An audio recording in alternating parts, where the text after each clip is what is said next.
This deep dive takes us into a case from 2020. Maybe you remember it. Yeah? The death of George Tony Boone Jr. Mm. and the conviction of his girlfriend, Sarah Boone, for his murder. Right. It's a story that's both puzzling and heartbreaking. And today we're going to unpack not just the events, but the lasting impact this tragedy had on everyone involved. Yeah. We'll be doing this deep dive using an article called Flash Update, Sarah Boone's Emotional Apology at Sentencing, from the website Investor. Okay. It's heavy stuff, Yeah, but it raises important questions about justice and responsibility. absolutely. Yeah. So Yeah. what makes this case so fascinating and disturbing Yeah. is how a seemingly ordinary evening between a couple Right.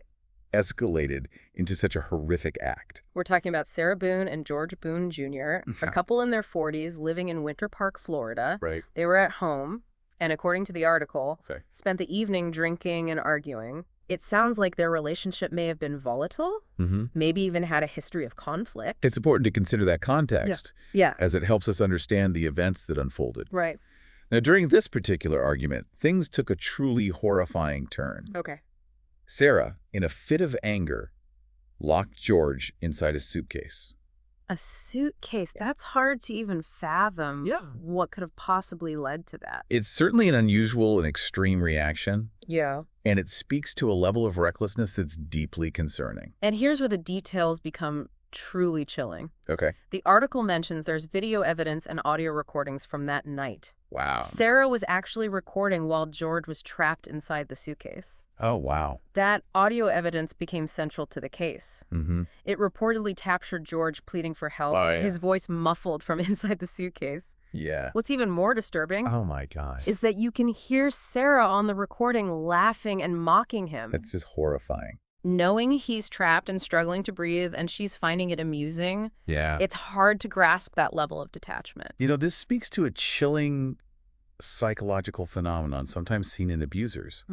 A detachment from the suffering they inflict, even deriving amusement from it. So what happened next? Did Sarah eventually let him out? Sadly, no. Oh, The article states that she did eventually call 911, okay. but by the time help arrived, it was too late. Oh, God. George had suffocated inside the suitcase. That's just tragic. Yeah, It sounds like an open and shut case. right. But I understand Sarah's defense team argued that her actions were unintentional. Mm-hmm. How is that possible, given the circumstances? Well, her defense team maintained that she never intended to kill George. Okay. That it was a reckless act, but not a deliberate one. Right. However, the prosecution argued that the audio recording, along with other evidence, demonstrated a level of malice that warranted a murder charge. Right. And this is where the legal complexities come in. So how did the jury interpret all of this? The jury ultimately found Sarah guilty of second-degree murder. And you might be wondering, how does that differ from other homicide charges? Exactly. I was just thinking that. Explain it to me like I'm 5. Well, second-degree murder, unlike first-degree, implies the act wasn't premeditated, but involved a depraved mind, Okay. a reckless disregard for human life. Right. The jury essentially concluded that Sarah didn't plan to kill George, Okay. but her actions were so reckless that they demonstrated a callous disregard for his life, Wow. which is why she received a 20-year prison sentence. 20 years. Yeah, It's hard to imagine what must have been going through everyone's minds during that sentencing. absolutely. Yeah. And this brings us to a particularly poignant moment described in the article. Okay. Sarah's apology to George's family during her sentencing hearing. Okay, let's unpack that. Yeah. What exactly did she say?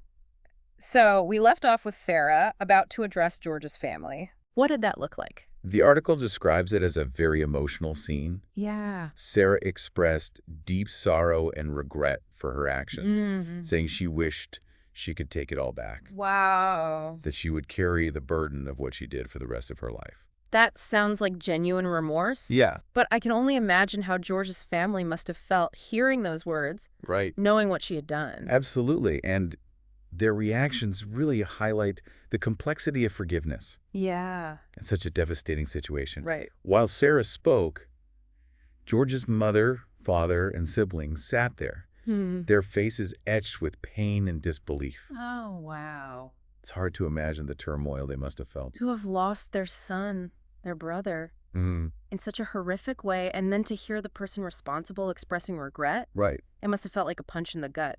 It's a classic example of how words, even though spoken with genuine remorse, Mm-hmm. can sometimes feel inadequate in the face of profound trauma. Did any of the family members speak directly to Sarah? Yes, they each had their turn to address her. Okay. They shared their memories of George, Right. painting a picture of the kind and loving person he was, Uh-huh. the future he had been robbed of. Hmm. And you could feel the weight of their grief in the courtroom. It must have been incredibly difficult for them to confront Sarah in that moment. Oh, absolutely. I wonder what they hoped to achieve by speaking to her directly. I think their statements served several purposes. Yeah.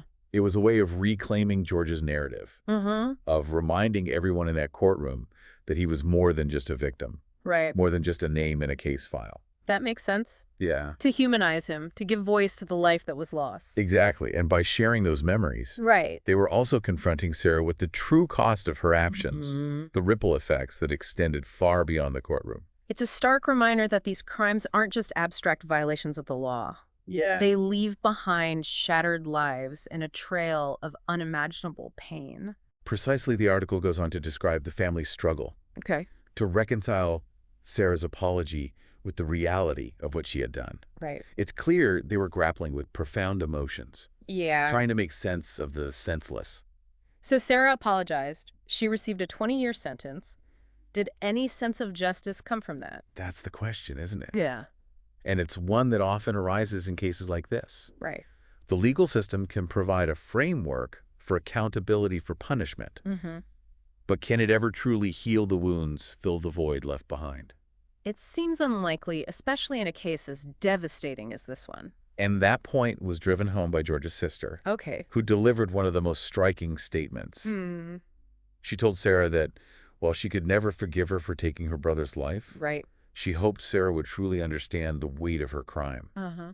the irreparable damage she had caused. That statement really struck me in the article as well. Yeah. It speaks to a longing for something beyond punishment, for a recognition of the profound impact of Sarah's actions. I think you're right. It's not about vengeance. Yeah. It's about accountability. Yeah. About Sarah truly comprehending the depth of their loss.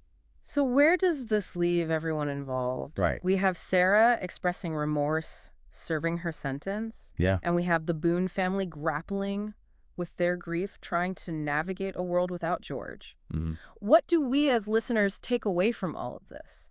We've covered the events of that night, the evidence in the trial, and we've also explored the raw emotions that permeated the courtroom, Right. especially during Sarah's apology and the Boone family's heartbreaking statements. Yeah. But now let's shift gears a bit and unpack some of the larger questions this case raises. Yeah. One of the most thought-provoking aspects, I think, Mhm. is this tension between Sarah's expressions of remorse Mm. and the utterly unforgivable nature of what she did. I agree. On one hand, you have her apologies, her tears. Right. We're saying she wished she could take it all back. But can words ever truly convey remorse in a situation like this? It's a good question. And should we even try to separate the person from their actions? It's a question that's been debated for centuries, hasn't it? Right. Acknowledging remorse and the potential for rehabilitation is a cornerstone of any just system. Yeah. Yet there's also a need for accountability, for consequences that reflect the severity of the crime. And in this case, Sarah received a significant consequence, a 20-year prison sentence. Right. But as we heard from the Boone family, no amount of punishment can truly make up for their loss. That's the stark reality, isn't it? Yeah. The legal system can offer a framework for justice, Right. but it can't heal the wounds. It can't replace the absence left by a loved one.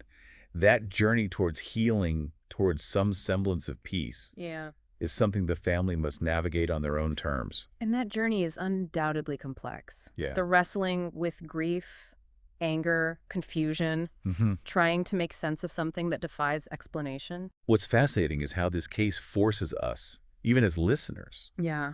to confront our own beliefs Yeah. about forgiveness and redemption. Right.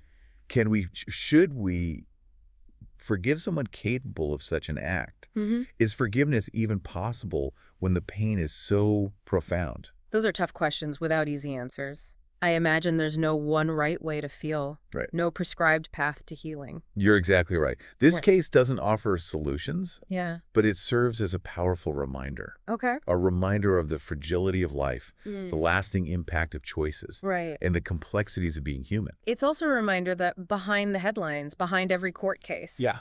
there are real people whose lives are irrevocably changed. Absolutely. And it compels us to consider these limits of forgiveness, the nuances of justice, and the enduring power of both love and loss.